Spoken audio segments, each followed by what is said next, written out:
Sabana. Are you ready? Kicau, kicau, kicau mania. Kicau, kicau, kicau mania. Kicau, kicau. Baik, perkenalkan nama lengkap saya Alexia Odina Goba, NPM 42240031. Di sini saya akan menjelaskan tentang pengertian neraca pembayaran internasional.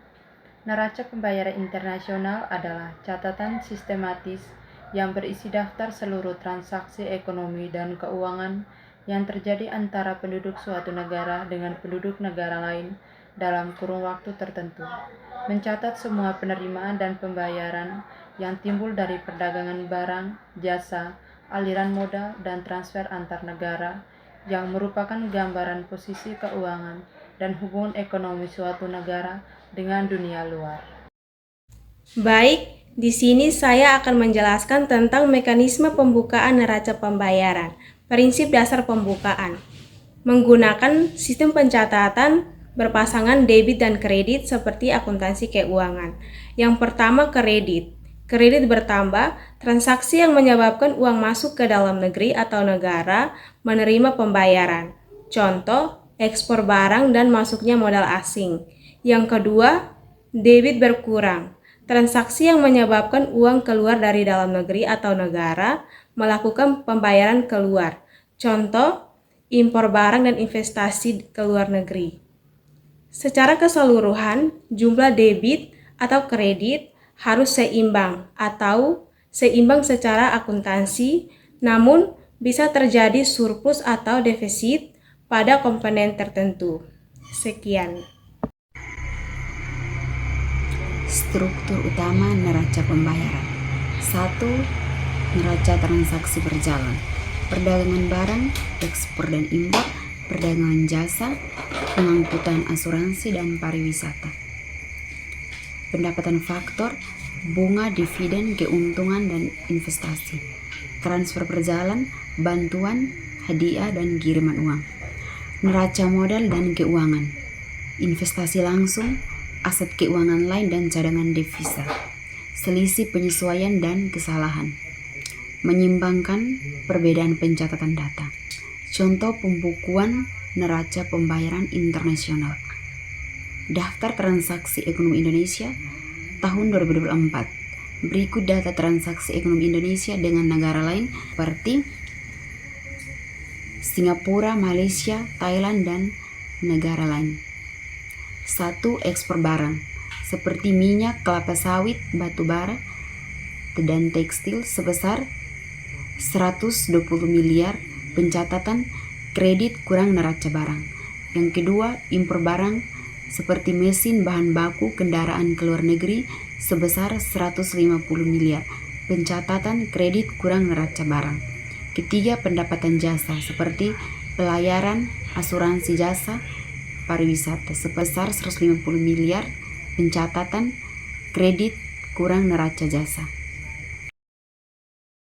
Baik, di sini saya akan menjelaskan contoh pembukuan neraca pembayaran internasional.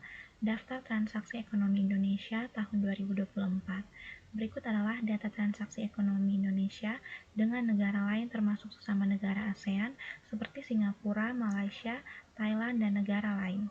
1. Ekspor barang, minyak kelapa sawit, batu bara, dan tekstil ke berbagai negara senilai 1.200 miliar. Pencatatan kredit bertambah dari neraca barang. Yang kedua, impor barang seperti mesin, bahan baku, kendaraan dari luar negeri senilai 1.050 miliar. Pencatatan kredit bertambah dari neraca barang. Yang ketiga, pendapatan jasa, pelayaran, asuransi, jasa pariwisata senilai 150.000 miliar. Pencatatan kredit bertambah dari neraca jasa. Yang keempat, pengeluaran jasa, seperti penggunaan jasa kapal asing, jasa keuangan luar negeri, senilai 120.000 miliar. Pencatatan debit berkurang dari neraca jasa. Yang kelima, pendapatan faktor, seperti keuntungan investasi, perusahaan Indonesia di luar negeri, bunga simpanan di bank luar negeri, senilai 45.000 miliar. Pencatatan kredit bertambah dari pendapatan faktor.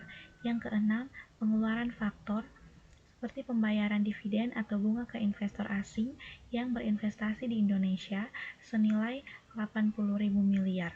Pencatatan debit berkurang dari pendapatan faktor. Yang ketujuh, transfer masuk atau kiriman uang TKI atau TKA dan bantuan luar negeri senilai 30.000 miliar. Pencatatan kredit bertambah dari transfer berjalan. Yang kedelapan, transfer keluar seperti sumbangan senilai 5.000 miliar. Pencatatan debit berkurang dari transfer berjalan. Yang kesembilan, investasi masuk seperti penanaman modal asing atau PMA. Investor Jepang dan Singapura membangun pabrik di Indonesia senilai 30.000 miliar. Pencatatan kredit bertambah dari neraca modal dan keuangan. Yang ke-10, investasi keluar atau perusahaan Indonesia seperti BUMN atau swasta menanam modal ke luar negeri senilai 90.000 miliar. Pencatatan debit berkurang dari neraca modal dan keuangan. Yang ke-11, perubahan cadangan devisa, peningkatan aset cadangan bank sentral senilai 80.000 miliar. Pencatatan debit berkurang atau pos penyeimbang. Berikut adalah hasil penyusunan neraca pembayaran Indonesia. Materi kami, kesimpulannya ialah neraca pembayaran nasional adalah catatan seluruh transaksi ekonomi antar negara dalam suatu periode dan disusun dengan sistem pencatatan ganda. Terdiri dari transaksi neraca berjalan dan neraca modal. Hasilnya bisa surplus, defisit, atau seimbang. Dokumen ini menjadi indikator utama kondisi ekonomi luar negeri dan dasar penentuan kebijakan ekonomi negara. Sekian dari presentasi kami. Thank you for watching. Bye-bye.